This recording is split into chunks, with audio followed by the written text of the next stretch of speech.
What's going on, everyone? Today we're going to be talking about the charm system in Undecember. And if during this video I don't happen to answer any specific questions that you had about the charm system, by all means you're welcome to hop over to our Twitch channel and ask us one live, and I'll be more than happy to give you a direct answer there or even provide an example. Now, charms are going to be one of the most frustrating things that you will initially first deal with when you get to mapping. Mapping begins after you complete acts 1 through 10 and you end up here in Saludo. They drop like crazy and they will take over your inventory.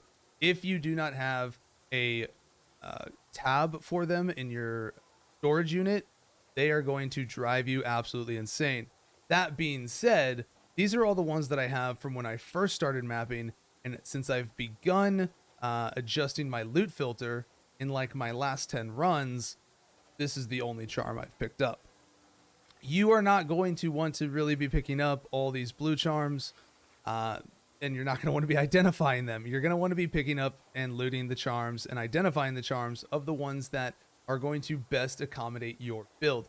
And what I mean by that is when you look at the charms, even if you have identified them or not, they are going to have a Boreal's blessing effect, okay, or a Hamal's mercy, a Hamal's blessing effect. All of these charms are like your relic. They are associated to one of the gods, and they all have different effects that you are able to activate based on the blessing percentage, and they are going to be ones that specify for your builds. So like Acubens is going to be towards lightning. So if you're doing a lightning based build, Acubens could be very good for you. I'm doing physical, so either Hamals or Boreals are going to be the ones for me. And so one of the best things you can do early on is going into your settings, going to the accessibility, all the way down into the bottom where charms are.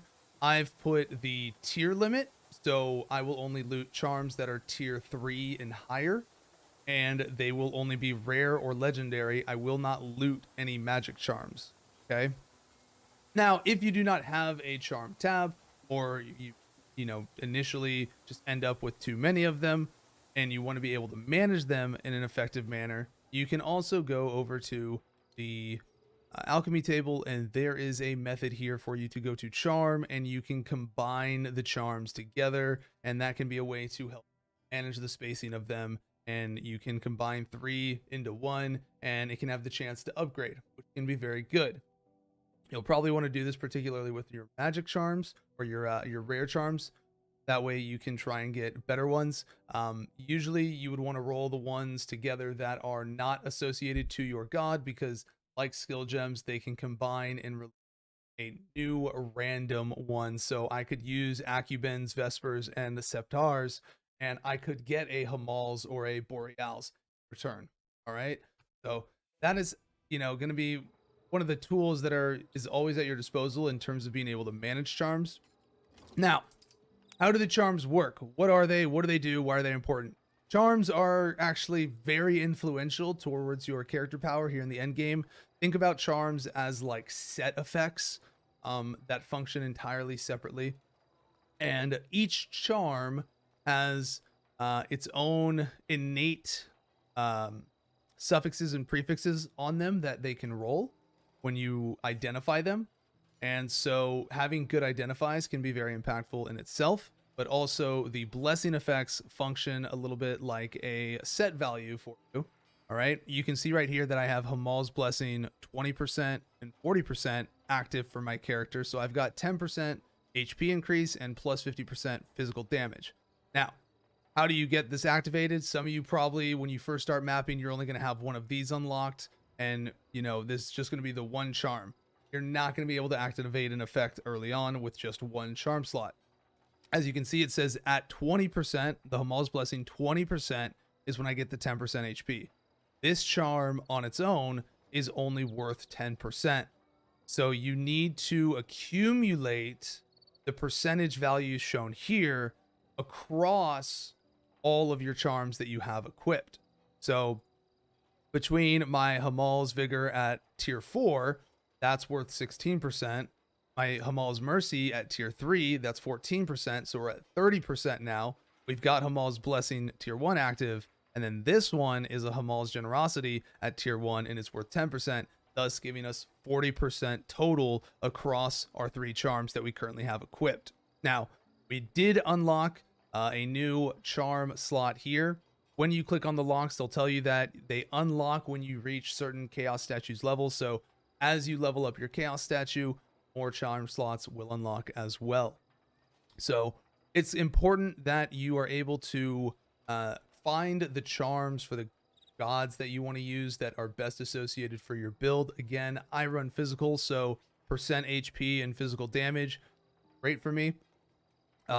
Eventually, when you get the charms, high enough tiers, high enough rarities, you know, up to like legendary as well, and you get really good percentages on them, you can even look to mix and match 2 different charm sets if that is more optimal for you, just based on the percentage values alone. But for now, just focus on getting 1 set active as it currently stands.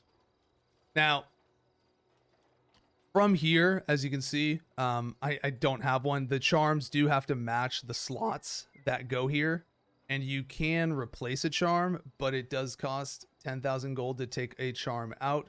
So when you put a charm into a slot, make sure it's one that you're comfortable with using for a little bit. But again, you know, these charms themselves can roll their own suffixes and prefixes on them alongside this blessing effect, and some of them can be very good. You know, this one gives me 48% more armor, and if I was using a shield, I'd gain another, you know, 82 max HP to my character. So that is the initial functionality of charms and how they work. You are able to alter them through this system here with the enchant charm. These are going to be other enchanting materials that you'll find in game later on. With the charm rare upgrade essence, changes a magic charm to a rare charm, changes a rare charm to a legendary charm, and then these 3 stones are charm change essences that let you re-roll the suffixes and prefixes on them. Okay. The fusion charm, I don't have any chaos orbs, so I can't use it, but I would imagine it would be one of those things that once you have them, combine them together and you fuse them, as it says, register a charm to fuse. But we don't have any chaos orbs, so I can't fuse any right now, and I don't know when I will get a chaos orb, so I do apologize that I can't show that for you right now. But this is where you would use it. You need chaos orbs to fuse your charms. All right, so the charm system can be a little overwhelming at first and a little confusing initially because you don't understand how to activate the effects or how to unlock more slots or even just how to manage your charms in general. But I hope that this was able to answer some questions that you had about them, and it's going to help guide you a little more with how you go about collecting them or which ones you use and how you manage them going forward, and hopefully improve your characters well. Thank you all so much for watching. I hope you enjoyed the video. Have a good one.